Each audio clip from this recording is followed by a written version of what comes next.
بسم اللہ الرحمن الرحیم الحمدللہ رب العالمین والعاقبۃ المتقین والصلاۃ والسلام علی رسولہ محمد وعلی آلہ واصحابہ اجمعین۔ اللہ رب العزت کی ذات و ببرکات بلا شبہ تمام جہانوں کی مالک و مختار ہے۔ اس کی ملکیت ہے جو کچھ بھی آسمانوں اور زمینوں میں ظاہر اور پوشیدہ ہے، اسی کو سجدے اور عبادت لازم ہے۔ اللہ تعالیٰ کی ذات اور اس کے بعد بلا شبہ نبی کریم صلی اللہ علیہ وآلہ وسلم کی ذات اقدس لائق تعظیم ہے۔ کروڑوں درود اور سلام آپ کی ذات اقدس پر۔ حضرت پیر سید مہر علی شاہ صاحب معروف پیر طریقت ہیں۔ آپ کی ذات اقدس میں ایک دو نہیں بلکہ کئی گوشے پوشیدہ تھے۔ آپ نے پوری زندگی اتحاد امت کا کام فرض اولین سمجھ کر کیا، اور شاید ہی کوئی اہل اسلام ہوگا جو حضرت پیر مہر علی شاہ صاحب کے نام سے آگاہ نہ ہوگا۔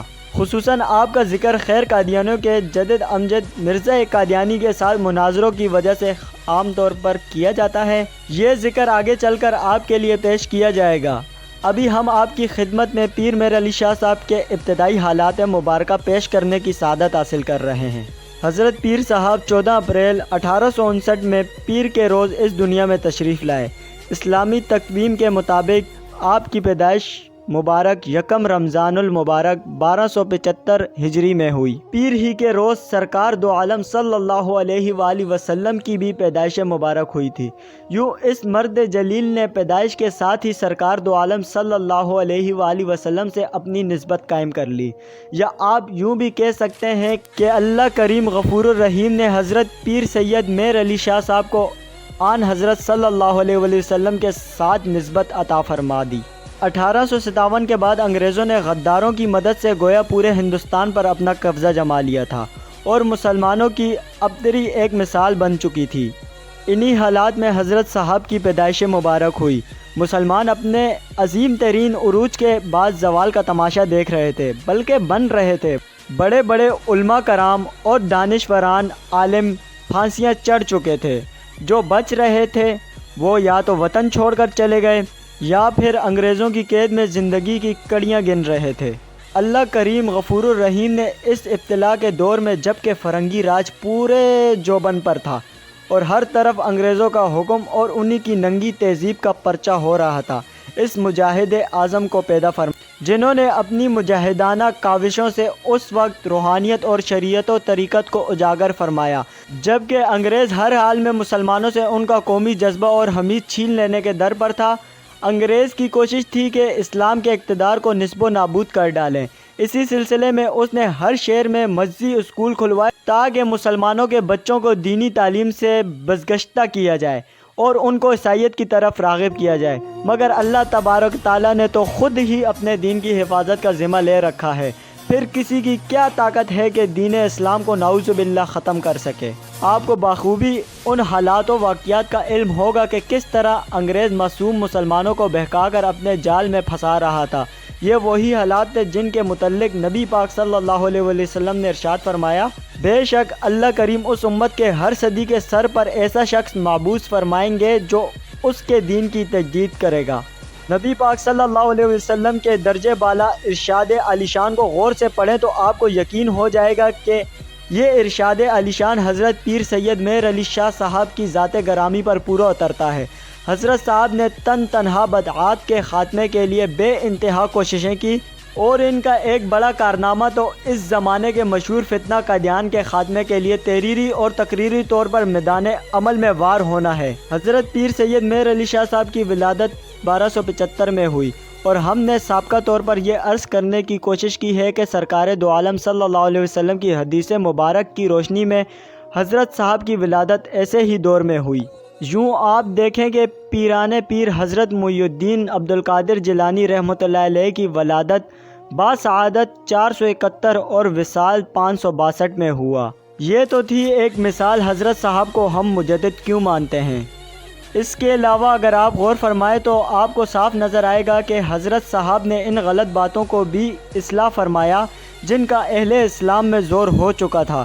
آپ نے ملت کو پوری طرح متحد رکھنے کے لیے بہت کوششیں کی، لوگوں کے دلوں سے ابہام کو دور کیا اور صرف اسلام ہی سے محبت کا درس دیا، جبکہ عام لوگوں کو فتنہ قائدیان سے بچانے کے لیے ملک کے طول و عرض میں بساتے خود جانے سے بھی گریز فرمایا۔ روایات سے معلوم ہوتا ہے کہ حضرت صاحب کی ولادت کے متعلق حضرت صاحب کے خاندان میں بشارتوں کا سلسلہ جاری تھا۔ آپ کی ولادت باسعادت کے متعلق روایات سے معلوم ہوتا ہے کہ آپ کے پیر طریقت حضرت پیر سید فضل الدین رحمۃ اللہ علیہ، جو آپ کے والد صاحب کے ماموں بھی تھے، ان دنوں حضرت پیر سید فضل الدین رحمۃ اللہ علیہ خاندان شریف قادریہ کی مسند ارشاد پر بھی رونق افروز تھے۔ حضرت پیر سید فضل الدین رحمۃ اللہ علیہ نے آپ کے متعلق بشارت اہل خانہ کو دے دی تھی۔ آپ کے متعلق آپ کے پیر طریقت حضرت پیر سید فضل الدین رحمۃ اللہ علیہ کو بہت کچھ معلوم تھا۔ ایک مرتبہ کا ذکر روایات میں یوں ملتا ہے کہ ایک روز جب کہ حضرت پیر سید مہر علی شاہ صاحب کی عمر بمشکل 4 برس تھی، آپ عربی کا ابتدائی قاعدہ پڑھا کرتے تھے۔ آپ کو حضرت پیر فضل الدین نے شدید گرمی میں خانقاہ کی بیرونی جاڑیوں میں استراحت کرتے ہوئے دیکھا۔ آپ پر دھوپ پڑ رہی تھی اور زمین بھی دھوپ کی شدت سے تپ رہی تھی۔ حضرت پیر سید فضل الدین رحمۃ اللہ علیہ نے فوری طور پر چھتری منگوا کر آپ پر سایہ کیا اور گھر بھجوانے کے لیے ارشاد فرمایا۔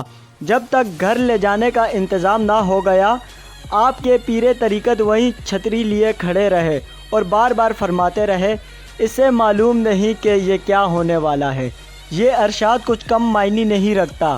جن لوگوں نے اس ارشاد کو سنا، انہوں نے اپنے ملنے جلنے والوں اور اہل و عیال کو بھی جا سنایا کہ حضرت فضل الدین صاحب اس بچے کے متعلق کیا ارشاد فرماتے ہیں۔ لازمی بات ہے کہ سبھی خاص و عام کی نظریں آپ پر ہی مرکوز ہو گئی ہوں گی۔ انہی نظروں میں آپ کے اوپر آپ کے پیر طریقت کی نظر تھی، جو آپ کے باطنی رجحانات اور تقویت دینے کا باعث تھی۔ ایک جگہ اپنے بچپن کا ذکر اس طرح فرماتے ہیں کہ بچپن میں مجھے آبادی سے ایک گناؤ ہشت اور ویرانیوں میں جی لگنے کا احساس ہوتا تھا۔ میں ابھی اتنا چھوٹا تھا کہ گھر کے دروازوں کی اندر والی درمیانی زنجیر تک میرا ہاتھ نہ پہنچتا تھا، یعنی میں کسی چیز پر کھڑے ہوئے بغیر دروازے کی زنجیر کھول نہ سکتا تھا۔ اس لیے میں شام ہی کو ایک پتھر دھکیل کر دروازے کے قریب رکھ دیا کرتا تھا۔ رات جب میں دیکھتا کہ گھر والے سو چکے ہیں تو میں پتھر پر چڑھ کر زنجیر کھول کر باہر نکل آتا اور رات کا بیشتر حصہ سامنے والی پہاڑی نالے کے گڑھوں اور جاڑیوں میں گزارتا۔ کبھی ساتھ والے جنگل میں پھرتا رہتا۔ جب ذرا بڑا ہوا تو اس وحشت کے ساتھ ساتھ طبیعت میں گرمی اور حدت اس قدر زیادہ ہو جاتی کہ سخت سردی کے ایام میں بھی بعض اوقات نالے کے ٹھنڈے پانی میں غسل کیا کرتا۔ نالے کے ٹھنڈے اور یخ بستہ پانی کو اپنے جسم پر ملا کرتا۔ جب کبھی رات گئے مطالعہ اسلامی سے فارغ ہو کر کمرے سے باہر نکلتا تو موسم سرما کی سرد پہاڑی ہواؤں کے جھونکوں سے ایسی تسکین حاصل ہوتی جیسے گرمیوں میں کسی تشنا کام کو ابصرت سے ہوتی ہے۔ ان کیفیات کو بیان کرنا ہی دراصل اس بات کی نشاندہی کرنا ہے کہ گویا قدرت کا ملا خود ہی حضرت صاحب پر مہربان ہے۔ ان کو تمام دنیاوی عیش و آرام سے زیادہ عبادت الہی میں سکون راحت حاصل ہوتی تھی۔ وزات تبات اور سیف چشتیائی میں آپ کی اپنی زبانی ارشاد ہے، جب آپ کی عمر مبارکہ 7 برس کی تھی، میرے خواب میں شیطان نے مجھے کہا، آؤ میرے ساتھ کشتی لڑو۔ میں جب اسے گرانے کے قریب ہوتا تو دل میں خوشی پیدا ہوتی کہ میں اس پر غالب آ رہا ہوں، مگر اچانک رخ بدل جاتا اور جب وہ مجھے گرانے لگنے کے قریب ہوتا تو تائید الہی سے میری زبان سے لا حول ولا قوت الا باللہ العلی العظیم جاری ہو جاتا اور وہ مغلوب ہونے لگتا۔ 3-4 بار ایسا ہی ہوا اور بالآخر اللہ تعالیٰ کی مدد سے میں نے اسے گرانے میں کامیاب ہوا۔ آپ خیال فرمائیں کہ یہ وہ عمر ہے کہ جب بچے کو کھیل کود ہی سے فرصت نہیں ملتی، مگر جس شخصیات کو اللہ پاک نے کوئی فریضہ سونپا ہوتا ہے اس کی باطنی صفائی اللہ کریم اپنے ہاتھوں سے کرتا ہے اور اس میں کسی قسم کی غلطی کا امکان نہیں رہتا۔